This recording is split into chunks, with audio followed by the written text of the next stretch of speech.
morning, and welcome back to part 3 of our Effects of Westward Expansion on Native Americans. So we talked about the battles that had come before, specifically Custer's Last Stand, where that was the last great battle for the Plains Indians, where they were successful. And so now we're going to hit the Battle of Wounded Knee, where this is basically the last great defeat of the Plains Indians. And so where we left off last time, we know that the American Indian population was reduced through warfare and disease. We want to talk specifically, like I said, about that last battle, the Battle of Wounded Knee. And so at the Battle of Wounded Knee, the U.S. cavalry is moving further west, and Indian opposition is growing more and more fierce. They're seeing this really as their last stand. And some battles, like Custer's Last Stand, the Battle of Little Bighorn, gave the Indians hope that they could win, but the U.S. troops just kept coming and coming. So Wounded Knee was in South Dakota, and once more attempts were being made by the U.S. government through the U.S. military to put Indians on reservations. Remember, the Indians really had two choices: assimilation or reservation. So assimilation means that they adopt the white culture, they leave their Indian ways behind, and reservation, they get to keep their culture, but they are, quite literally trapped on a piece of land, and usually a piece of land that was not very desirable. And there was a sacred religious ceremony called the Ghost Dance.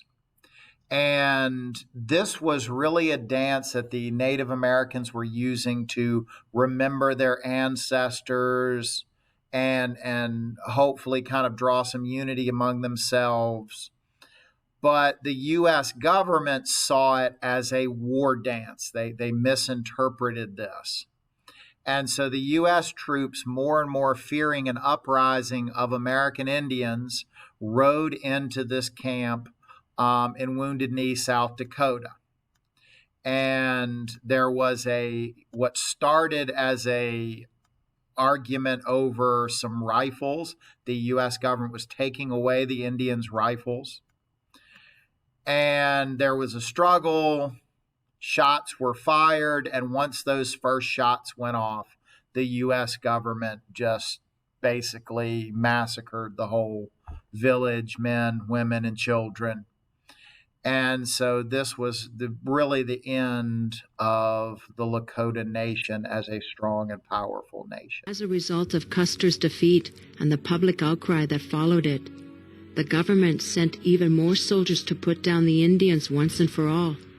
Within 5 years, not a single Indian was living freely on the plains.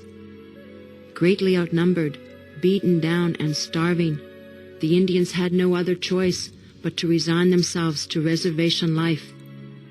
But the bloodshed didn't end there. In the 1880s, a new religious practice called the Ghost Dance swept the plains. By performing it, during which dancers entered a trance-like state, many Indians believed that all their dead relatives would come back to life, new herds of buffalo would appear, and that the whites would go away. Agents supervising the reservation didn't understand the ghost dance and became frightened, thinking that it was a war dance and that the Indians were about to attack. Troops were called in. Fearing an army attack, 350 Indians fled the Sioux Reservation in South Dakota. They were eventually tracked down and surrounded by 500 soldiers near Wounded Knee Creek. The Indians, many of them old men, women, and children, agreed to surrender. But when the soldiers attempted to disarm them, someone fired a shot. The soldiers reacted by shooting into the crowd of Indians, killing as many as 240 of them, including women and children. Once it started, it was too late to stop. They went into a frenzy. They started shooting the women, children, and they didn't stop until they had everyone that they could get. The soldiers fired volley after volley into the helpless crowd. Some Indians tried to escape. We tried to run, but they shot us like we were buffalo. I know there are some good white people, but the soldiers must be mean to shoot children and women. Indian soldiers would not do that to white children. This tragic incident was to become known as the Wounded Knee Massacre. Today, all that remains at Wounded Knee is this small cemetery honoring those who had fallen here more than a century ago. Hundreds of visitors, most of them non-Indian, visit here every day, paying their respects to the victims of this tragedy. But Wounded Knee today is not just a cemetery. It is also a symbol, marking the final chapter in the 400-year conflict with Native Americans in this country.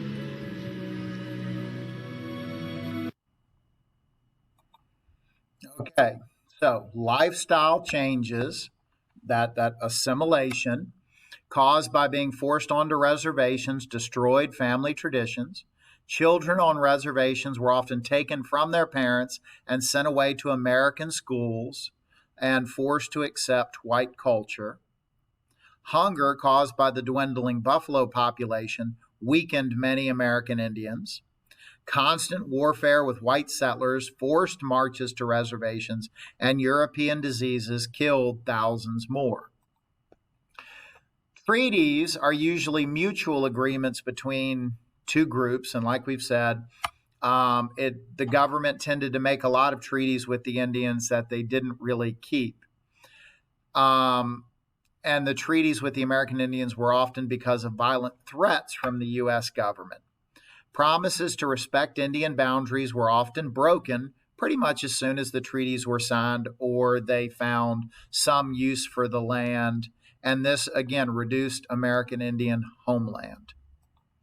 So that's kind of the final little bit of our presentation here. And so you should have now filled in that sheet with the blanks, and they were underlined in the video. And of course, you can go back, watch the videos again, rewind, replay, and you need to do that if you're unclear about something, or please ask me during our class time.